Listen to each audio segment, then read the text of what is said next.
जे दिलंय त्या टर्म सर्व लिहून घ्यायच्या. 10 मजूर रोज 6 तास काम करून एक काम किती दिवसात पूर्ण करतात? 12. म्हणजे मजूर, तास आणि दिवस आपण लिहून घेतले. ही पहिली कंडिशन आहे.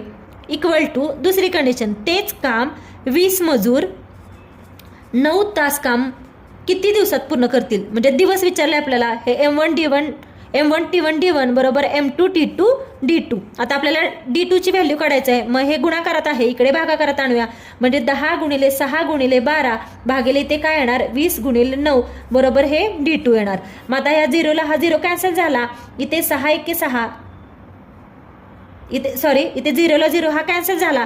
3 त्रिक 9, 3 चौक 12, 3 1 3, 3 दुनी 6 आणि बे 1 बे दुनी 4. म्हणजे वरती राहिलं काय? 2 गुणिले 2 बरोबर किती? 4. हीच आहे आपली D2 ची व्हॅल्यू. म्हणजे ते मजूर किती दिवसात काम पूर्ण करतील? तर 4 दिवसात. म्हणजे